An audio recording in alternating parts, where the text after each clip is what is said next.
That excuse might fly in whatever civilian flight school you crawled out of, but here, we deal in physics, not feelings. Stow it, the crowd of pilots, a sea of olive-drab flight suits and polished egos, chuckled.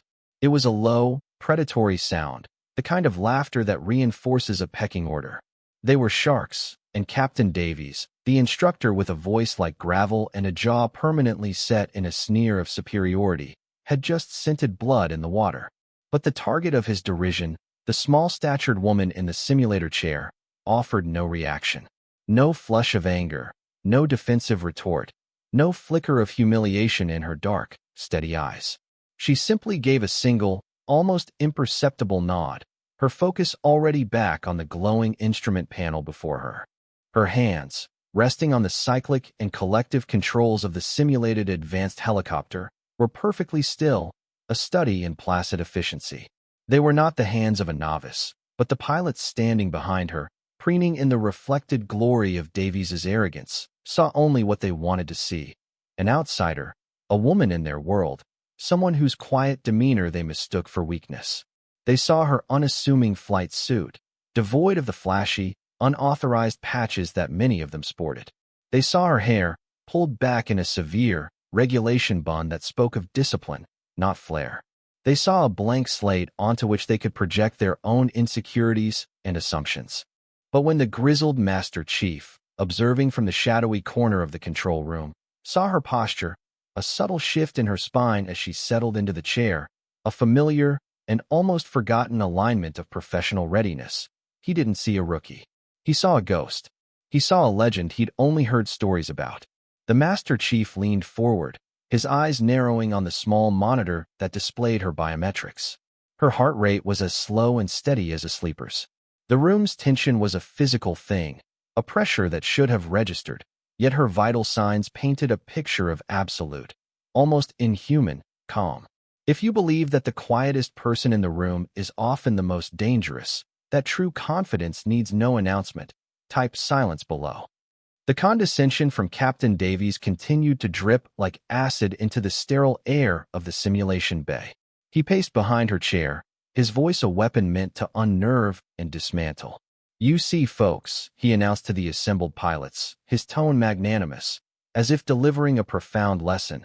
"The HX-90 Revenant doesn't respond to gentle suggestions. It's a beast. It requires command, presence, an iron will. You have to dominate the machine." He paused for effect, letting his words hang in the air. "You can't be afraid of it." The insult was clear, a direct insinuation that her quiet focus was a mask for fear. Anya Sharma, though no one here knew her by that name, only as the transfer candidate, callsign Pilgrim, kept her eyes locked on her primary flight display. Her world had shrunk to the green and amber glow of the digital horizon, the subtle hum of the hydraulics, the precise feedback in the controls. Davies's voice was just background noise, irrelevant data that her mind automatically filtered out. Her entire being was attuned to the machine, even this ghost of a machine. She had felt a micro-vibration through the collective, a faint, almost imperceptible shudder that wasn't part of the baseline simulation programming. It was a ghost in the code, a tiny imperfection she had noted aloud. This was what Davies had latched onto as an excuse, a feeling to him. It was the flimsy complaint of an unprepared pilot. To her, it was a symptom. The professional in her, the part forged in environments far deadlier than this air-conditioned room, could not ignore it. The other pilots shifted their weight, some sharing smirks, others just watching the unfolding drama with the detached curiosity of spectators at a public flogging. They were products of a system that often rewarded volume over value, swagger over substance. They had all endured Davies's brand of instruction. It was a rite of passage, and seeing it directed at someone else, especially an outsider, was a form of validation for their own survival. They saw his arrogance as the standard of confidence. They saw her silence as proof of her deficiency. Not a single one of them considered the possibility that they were witnessing the stark contrast between a noisy amateur and a silent master. The challenge was inevitable, a foregone conclusion the moment Davies had decided to make her his object lesson for the day. With a theatrical flourish, he strode to the instructor's override panel, his fingers dancing over the keypad. "All right, Let's see how you handle a real problem. Pilgrim, he sneered, the word real dripping with sarcasm. Let's introduce a little turbulence. On the main screen, a cascade of red warnings flashed to life. Master caution alarms blared through the cockpit speakers. The calm hum of the simulated twin turbines was replaced by the terrifying, high-pitched whine of catastrophic failure. The words dual engine failure and total loss of hydraulic pressure burned in angry red letters. It was the nightmare scenario, the unrecoverable event, the checkmate move for an instructor looking to wash someone out. A collective, sharp intake of breath came from the audience of pilots. They knew what this meant. A dead-stick auto-rotation in a standard helicopter was one of the most difficult maneuvers in aviation. In the experimental HX-90, with its complex fly-by-wire systems and unforgiving flight characteristics, it was considered a theoretical impossibility.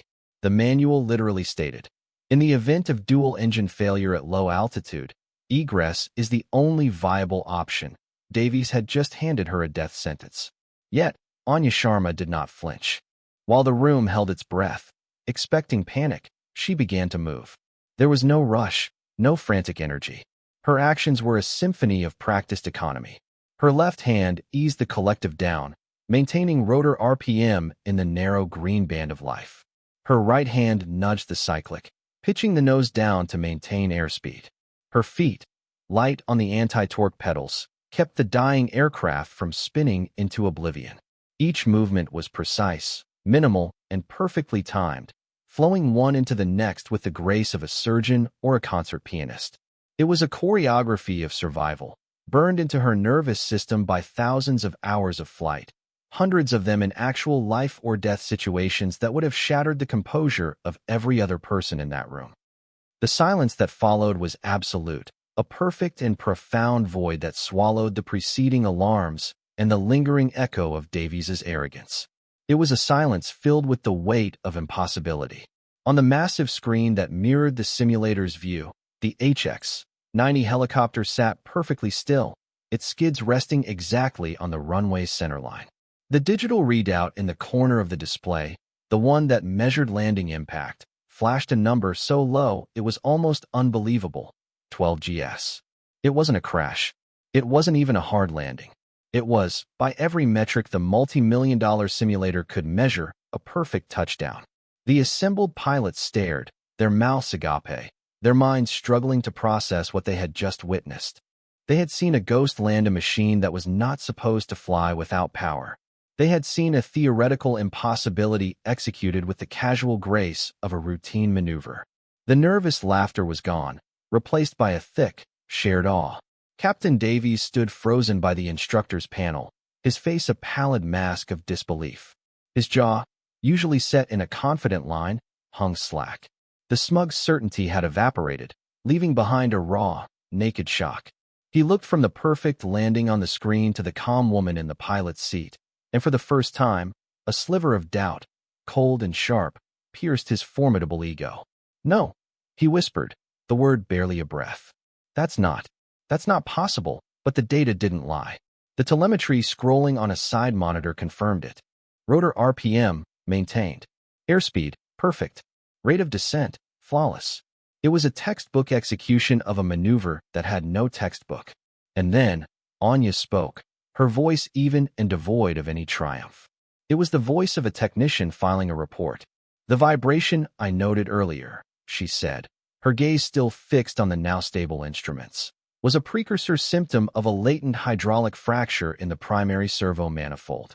The system failure you initiated exacerbated it, just as predicted in the TTP-7 simulation model. It's a known flaw, her statement hung in the air, a final, devastating refutation of his ridicule. Her feeling hadn't been an excuse. It had been a diagnosis. Just as Davies was struggling to form a coherent thought, a new presence made itself known. The door to the control booth hissed open, and a figure emerged, walking from the shadows into the stark light of the simulation bay. He was an older man, tall and broad-shouldered, wearing the crisp uniform of a major general. 2 stars glittered on his collar, but it was the quiet, immense authority in his bearing that commanded the room's instant, undivided attention. The pilots snapped to a rigid posture of attention. Davies, jolted from his stupor, turned and stammered. "General Miller, sir. I didn't realize you were observing." General Miller's gaze, however, was not on Davies. It swept past him, past the stunned pilots, and settled on the woman still seated in the simulator. He walked directly to the main instructor console, his movements deliberate and purposeful. He didn't consult a roster or ask for a name. He simply typed a few commands into the keyboard, his fingers moving with practiced familiarity. A personnel file blinked onto the screen, classified markings glowing in the corner. The room was so quiet that the soft click of the keys sounded like hammer blows. Miller stared at the screen for a moment, then turned to face the assembled group. His eyes, the color of chipped slate, held a deep and profound disappointment. He looked at Davies, and for the first time, the arrogant captain seemed to shrink, to understand the depth of his miscalculation. Miller's voice, when it came, was not loud, but it carried the weight of a final judgment, cutting through the silence with the precision of a scalpel. He didn't raise his voice, he didn't need to. The authority was absolute. "For the past hour," the general began, his tone glacial, "I have watched a master of this airframe be subjected to cheap insults and baseless condescension by an instructor who clearly hasn't done his homework." General Miller tapped a key, and the contents of the file were projected onto the large wall screen for everyone to see. The name at the top read, Major Anya Sharma. Below it, the data scrolled, a litany of achievements that struck the room like a physical blow. Unit, United States Army 160th Special Operations Aviation Regiment. Flight hours, 7,800, with over 4,000 in designated combat zones. Medals and commendations. Distinguished Flying Cross with Valor Device, Silver Star, Bronze Star, Air Medal with 24 oak leaf clusters. The list went on, a staggering testament to a career spent at the razor's edge. But it was the final entry that silenced the last vestiges of doubt. Current assignment, Lead Test Pilot and Tactical Advisor, HX-90 Revenant Development Program. Mission Classification, Tier 1 Special Access. The pilots stared, their expressions shifting from shock to a deep, burgeoning respect that bordered on reverence. They weren't looking at a transfer candidate. They were looking at one of the architects of the very machine they were learning to fly. She hadn't just mastered the helicopter. She had helped write its soul into the software. General Miller turned his gaze back to Major Sharma, who had now unstrapped herself and was standing by the simulator, her posture unchanged, her expression still unreadable. The general walked towards her, and in a gesture that sent a ripple of shock through the room, he came to a halt and executed a perfect, crisp salute. It was not the casual salute of a senior officer to a junior. It was a salute of profound, unequivocal respect, an acknowledgement of peer-to-peer, warrior-to-warrior. "Major Sharma," he said, his voice now filled with a quiet warmth. "My apologies for the unprofessional reception. Your feedback on the hydraulic servo model is, as always, invaluable." He then turned to the petrified Captain Davies. "Captain," the general's voice turned to ice again. "The reason Major Sharma felt that vibration is because her senses are more finely calibrated to this airframe than the multi-million-dollar diagnostic suite you're leaning on." That feeling she mentioned? That is the accumulated wisdom of 1,000 combat landings on rooftops and mountainsides you can't even imagine. You didn't test a pilot today. You insulted an oracle. The story of what happened in Simulator Bay 3 spread through the base like a shockwave. It traveled not on official channels, but through the far more efficient network of barracks gossip, mess hall whispers, and late-night conversations over beers. It became a legend almost overnight, acquiring new, more mythic details with each retelling. They called the impossible maneuver the Sharma Glide. New pilots arriving at the training squadron were told the story as a cautionary tale, a foundational lesson not about aerodynamics, but about the fatal flaw of assumption. The tale was simple in its structure: an arrogant instructor, a quiet pilot, an impossible test, and a humbling revelation. It was a modern military fable, a parable about the vast, silent chasm between perceived weakness and proven strength. The narrative became a tool for self-correction within the pilot community. Swagger began to be viewed with a new suspicion, and quiet competence was given a new measure of respect. Pilots started listening more and talking less. They studied their manuals with a renewed diligence, understanding that true mastery was not about dominating a machine, but about achieving a state of perfect symbiosis with it, a level of understanding that bordered on instinct. Captain Davies was never formally discharged, but his punishment was far more profound. He was stripped of his instructor status and reassigned to a dreary desk job, buried in logistics paperwork. His authority, built on a foundation of bluster and intimidation, had crumbled to dust in a single afternoon. The true weight of his sentence was the loss of the sky and the heavier burden of his own ignorance. Weeks later, in a moment that would also become part of the legend, Davies sought out Major Sharma. He found her not in a high-tech lab, but on the flight line, patiently walking a young, nervous warrant officer through a pre-flight inspection of an older training helicopter. Davies approached, his posture stooped, his usual arrogance replaced by a raw, visible humility. He stood there for a long moment before he could speak. "Major," Davies began, his voice cracking slightly, unable to meet her gaze. "Ma'am, I wanted to apologize. What I said, how I acted. There's no excuse for it. I was unprofessional. I was wrong." He finally looked up, and in his eyes, she saw not the arrogant gatekeeper, but a man thoroughly broken and remade by his own mistake. Anya Sharma looked at him, her expression softening for the first time. She saw his contrition was genuine. She offered no grand speech of forgiveness, no lecture on humility. Her response was as efficient and precise as her flying. "We all have our blind spots, Captain," she said, her voice quiet but firm. "The important thing is to learn from them. The sky is a demanding teacher. It doesn't care about our ego." She then gave him a simple, clean nod of acknowledgement before turning her attention back to the young pilot. Her point made, the lesson concluded. That was her way. She wasted no energy on grudges, just as she wasted no motion in the cockpit. For her, the incident was already in the past, a data point analyzed and filed away. Her focus was always forward, on the next mission, the next problem, the next pilot who needed a quiet word of guidance. A photograph eventually appeared on the squadron's main bulletin board. It was a grainy printout of the simulator's telemetry from her perfect landing, a complex graph of intersecting green lines showing rotor speed, altitude, and descent rate all in perfect harmony.